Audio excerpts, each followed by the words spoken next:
The Denver Broncos, Bri, the first round of the NFL draft. Some shockers, some not so shockers. But I think one of the big shockers was the Denver Broncos at 20, taking Jahdae Barron, the defensive back from Texas. A lot of people thought, ourselves included, thought maybe a trade back, maybe a running back. Omarion Hampton was still on the board. So a lot of people, I think, were hoping and praying that he went to the Denver Broncos, but he didn't. The Broncos get a fun piece to add to this defense, a high character individual, high IQ football player. I was pretty excited about the pick, but what were you feeling initially when you heard Jahdae Barron's name called as the 20th overall pick in this year's draft?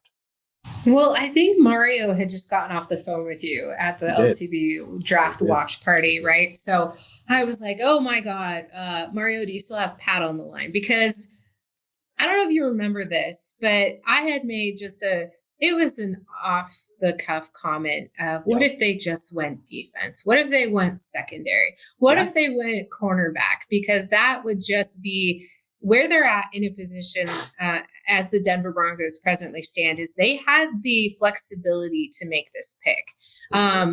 When they picked Patrick Surtain at 9th overall, they had less of a leash when that happened, right? Yeah. So I felt like it could have been defense. Now, would I have wagered strong money on it? Probably not, but they got a home run here. You just touched on all the tangibles.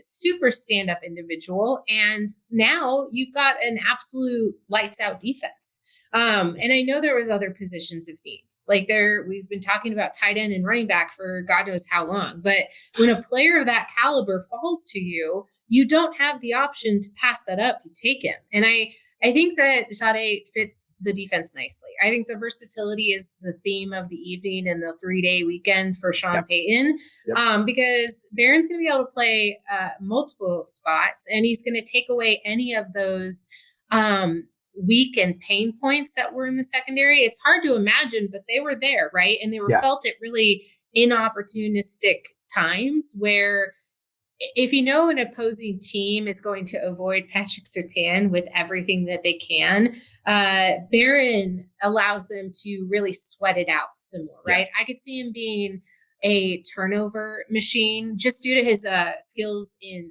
his anticipation. He's got a lot of ferocity. He causes turnovers. He gets those interceptions. And I think Vance Joseph is just going to find the way to maximize them all over the field. And you combine them with Riley Moss and Jaquan McMillan. This secondary was already really good, right? And now they're just a whole lot scarier.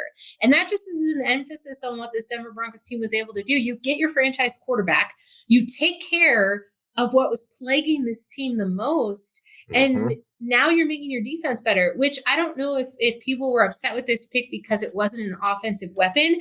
But the idea is that if your defense is that damn good, you're not putting all of that weight on Bo Nix's second year to carry everything around and make sure that time of possession doesn't play into losing close games. Like, that is the breadth in which the NFL operates, is that the smallest amount in your 3 phases of football can dramatically affect your ability to win the game. That's how it works. So I love the pick. I was shocked. I was just like, there's no way. Oh, wow. How is that going to go over? But ultimately super exciting for this organization. We got another good one. And I don't really see a downside to it. No. And I think, Sean Payton kind of touched on it after, in his press conference on day one. And, I saw the pick happen and I was like, okay, like this was a guy that a lot of people were mocking to Miami. And when Miami went with Kenneth Grant, I was kind of like, okay, like, don't know what the plan is there. But that's fine. And then it, kept dropping. And we get to 20 and I'm like, well, Barron's still on the board. Like, that's BPA right now. Yeah. Like, Hampton would be fun and all the talk about running back or tight end or whatever. I'm fine with that because now you get the chess piece that you needed for the defense. We spent so long, Bri, talking about the offensive joker, but the whole time they were looking for a defensive joker, right? And now, what does this mean? This means that you spoke to it, the versatility, right? You can put him outside, you can play him inside. He played in the box, he played deep safety, he played all over the field. He lined up, did 12 snaps last year as an edge guy, right? So this is a guy that you can play all over the field. Allowed a 34.2 passer rating when thrown to last year on 68 targets. He does not give up a lot. I lump interceptions and PBUs into one number, and I call it havoc, like a havoc stat, right? 14. He had 9 PBUs and 5 interceptions last season. This guy creates havoc on the defense, and he was the exact piece that the Broncos needed. Jaquan McMillan last year, for all the fun and all the excitement that they had, he was still a liability. Mm-hmm. Don't get it twisted. He was still very much a liability.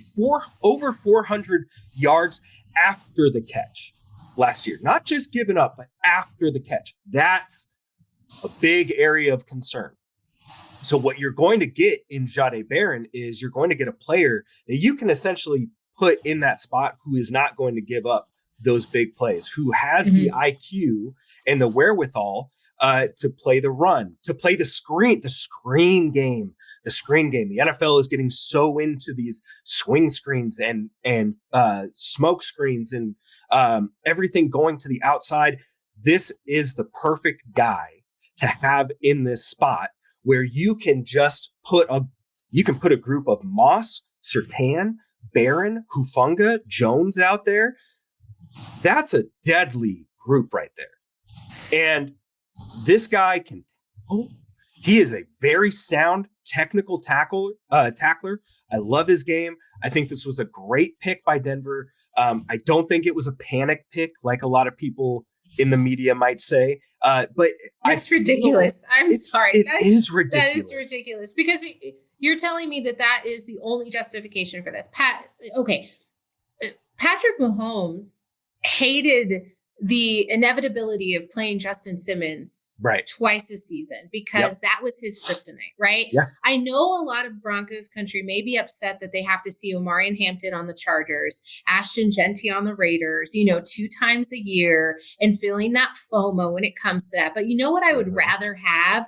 I'd rather have that defensive havoc of just disrupting what's going to be a powerhouse AFC West, which is continuously building towards that, and take it away on defense. Because if you're not allowing that offense to get a spark, you're already winning in that chess game.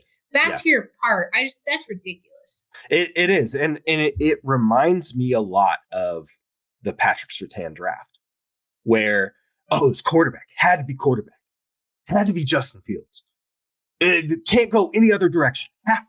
Has to be that guy, right? And they pick Pat, and everybody freaks out. Oh no! What are they doing? They're getting blue chip players on defense. That's what they're doing in cost controlled areas. That's what they're doing. You have 2 corners now that you can move inside, outside, whatever, under control for the next 5 seasons. Moss is going to be up in 2 years, but that's fine.